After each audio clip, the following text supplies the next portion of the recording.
Hello everybody and welcome back to your favourite FC25 series on YouTube. It's Be a Goalkeeper episode 56, and you can see, looking at the table, that Atletico Madrid are kind of running away with this league. We're 6 points behind. Barcelona are only like 4 points behind them, so it's still kind of close. Anything could happen, but Atletico have got a little bit of a gap, that cushion that they desperately needed, and we are struggling without a striker, especially Mbappe. But look who it is. Darwin Núñez! We have signed Darwin Núñez in the January transfer window. Could he be the final missing piece to take over that striker role? But before we get into that, remember to like on the video, subscribe if you're new, and turn notifications so you don't miss a thing. Let's get into it. His first match is against Mallorca in the Copa de España. We start off with the first opportunity, working it from the kickoff, and look at the build-up play, beautiful, down the right side of the pitch into Núñez, one more to Vinny Jr., too close to the goalkeeper though, and he makes a decent little save to start this match off, but he tried running out from the back. Look at the speed of the man, jogging all the way to the corner. Núñez is actually pressuring him, pushing him into the corner. There's two of them, Vinny and Núñez, pushing and pushing, trying to snatch the ball away. Will they get it, the ball eventually? He just holds him up, he does snatch it off him, running towards the goal now, into the penalty box. He's in a golden situation. What does he do? Huh? What? I'm pretty sure that's the most Darwin Núñez thing to ever happen, by the way. He does well and then boots it off the pitch. Clinical Darwin Núñez. But now we've got another opportunity here. Vinny Jr. just outside the box, and look at that for a strike. The second shot on target, it flies past the goalkeeper and puts us in the lead of this cup competition. I hate that celebration so much, by the way. Paul gets the assist. Look at it, give him that time and space. Paul actually holds off the other defender, and the keeper, he had sightline on the ball but just didn't react. And look at the movement, hardly any of it. It's like a knockable straight past him, and we're 1-0 up. But Mallorca trying to get back into the match early on. The ball gets deflected towards him, out quickly, the ball bounces everywhere, and I managed to gather the ball from the player's feet. Beautiful goalkeeping. Talking of beautiful, look at that for a pass, outrageous, and nearly gets us a goal from it, but we're still peppering them, pressuring them to get another goal. Rodriguez, time and space, finds the pass into Darwin Núñez. He can't quite score, he should be scoring there. Last bit of action from the end of the half, easy save for me, read him like an absolute book and cradled that ball straight into my arms. 1-0 going into the half-time break. We've been pretty good, to be fair. Mallorca have done not a lot, and we've probably should have scored at least another goal, but early on into the second half they get another opportunity. Holds up the play, spinning around all over the place, gets a shot deflection. Ruben Diaz loses the ball. That has been my luck summed up playing for Real Madrid.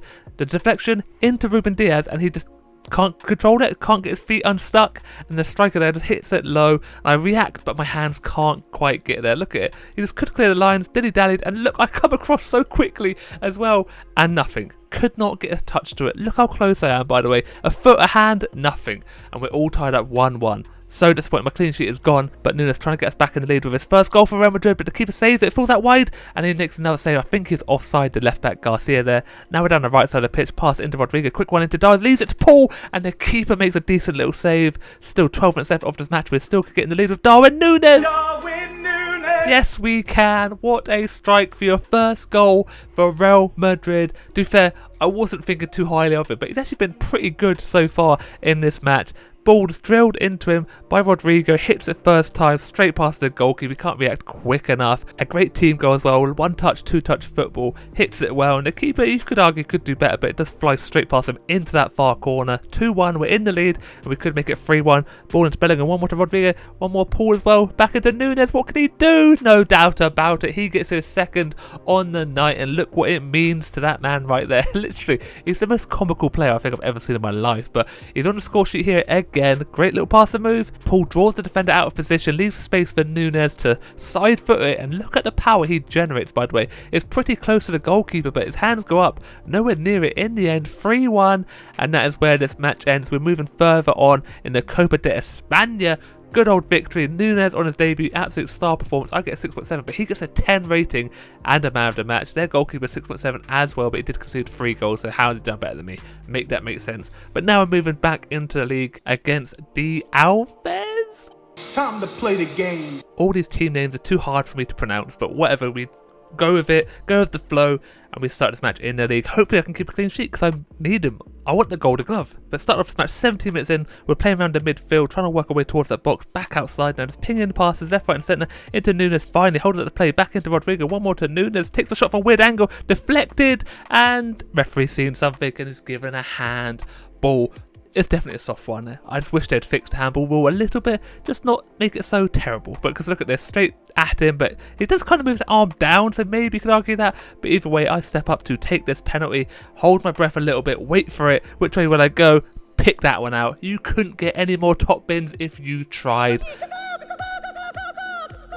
And I'd be toxic as well, because why not? Run off celebrating like Jamie Vardy. It's literally the perfect penalty. The keeper goes the right way. He's nowhere near it. The power, the precision, pick it out. Unlucky goalkeeper, 1-0. 30th minute, we're trying to make it 2-0. Darwin Núñez and Rodrigo linking up. Calabria getting involved. Núñez, little shot from Vini Jr. falls out to Núñez on the volley. A beautiful little finish. I thought he was going to thunder this at the goal, but he decides to put a bit of precision on it and slot it in that bottom corner. Look at it, watch this the whole way, and the shot is actually perfect. Look at where it hits in the goal. The keeper covers the near post, but he hits it back across him and clips just inside that near post. Beautiful little finish to make it 2-0. We could make it 3 because Calabria get involved with Rodrigo this time. The keeper stops it, but from the corner, floated towards the edge of the box. I win the header.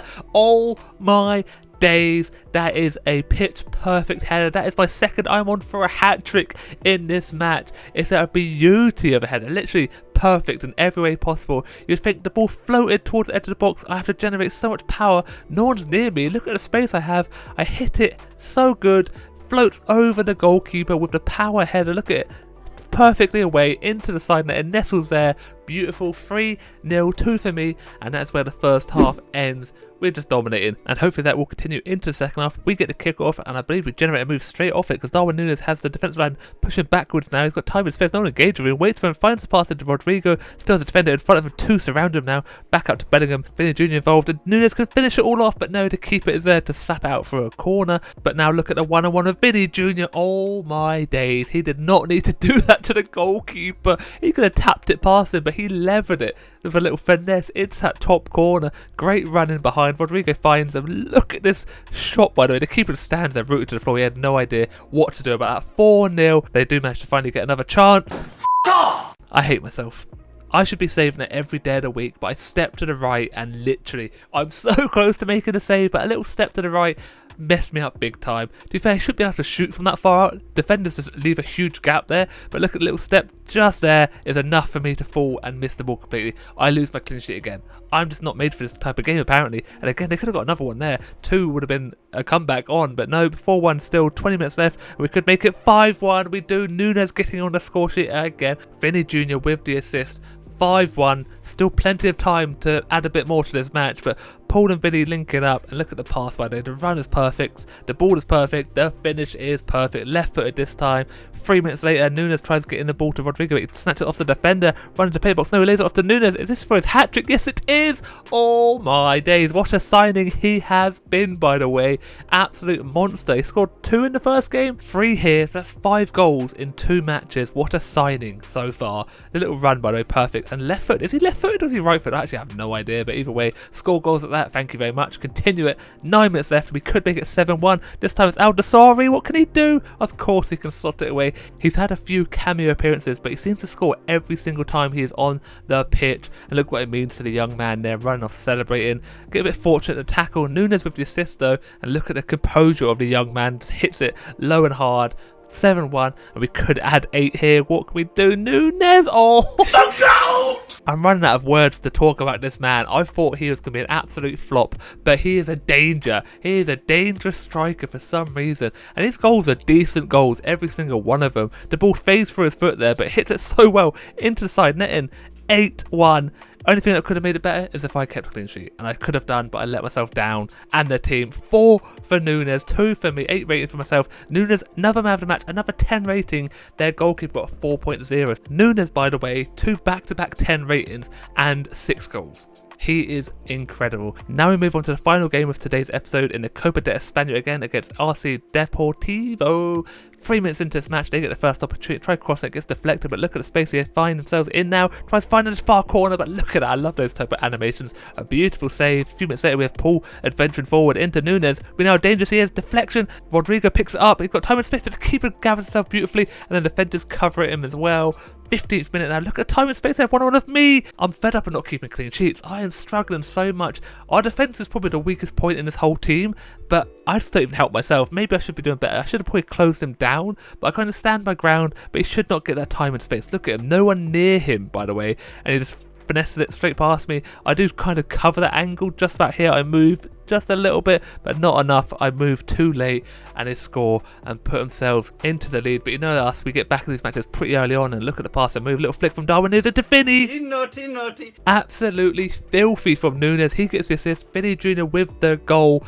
What are we doing here, boys? We are just incredible. Just sort the defence out, please. But look at the little flick here. Necessary, by the way. Left-footed strike from Vinny Jr. across the keeper who left an acre of space that side of the goal. But they have a chance to get back in the lead. I finally make a decent little save. Only about 10 minutes left of this first half. And the ping passing has started again. And Núñez could be on the end of it. Yes, he can. That's another goal for his collection. 7 in 3 matches. He's been a signing of the winter window. Maybe possibly in Real Madrid's whole history, because he's scoring goals galore. He might be left-footed because there's another left-footed shot. The keeper's pretty close this time, but again, it nestles into that far corner. That's the first half done and dusted, and we go into the break with the lead, 2-1. Deportivo have been pretty strong themselves, but we just kind of kicked it into a second gear. And earlier on in the second half, we've got a great opportunity here. Núñez and Jr. linking up again. Tries to finesse it. Ball back out to Vinny. Left-footed. Piles it past the keeper. 3-1. Like I said, we get a little bit fortunate, but you make your own luck. And that is a beautiful strike here. Lost Núñez the assist, but the greed is real from Vinny Jr. But look at the technique into the roof of the net. 3-1. We could make it 4-1. Núñez on the ball. Little flick for no reason, but it doesn't work out for him. But ball falls out to Rodrigo. Deflection. The keeper makes a spectacular save. Love to see that. And last 8 minutes of the match, Rodrigo, one of the goalkeeper. Of course he's going to score. It was never in doubt. The burst of pace past the defenders. The keeper tries his best, but he does a weird animation, like turns his body, leaves the space in at that left side of the goal. But look at defenders that are running in mud. They're nowhere near him. And look at the goalkeeper here. The animation turns away, just gives him the goal basically. 4-1. That's the final score. We're moving further on in this cup competition. I get a 6.5. Núñez gets a 9.4, but still man of the match. 3 man of the matches in his 3 appearances is incredible, by the way. Their goalkeeper 4.4. But let's have a look at the league stats. The clean sheets: Novak 11 and 19. I'm in second with 6 and 19. Joint with Garcia 6 and 18. Jensen 4 and 10. And Falcone 3 and 14. Top assist goes to Rodrigo though, 18 and 19 appearances for Finney, 14 and 19. Mbappe 12 and 13 still. Lino 9 and 19. And Bellingham 8 and 19. Top goal scorer though does go to Mbappe still, 19 and 13 appearances. Vinny Jr. on 19 and 19. Alvarez 16 and 19. Piqué 15 and 19. And Rodrigo at the bottom there, 13 and 19 appearances. But that's going to be it for today's episode. I hope you did enjoy. If you did, don't forget to leave a like on the video, subscribe if you're new, and turn notifications on so you don't miss a thing. And as always, look after yourself, stay safe, and I'll speak to you next time. Goodbye.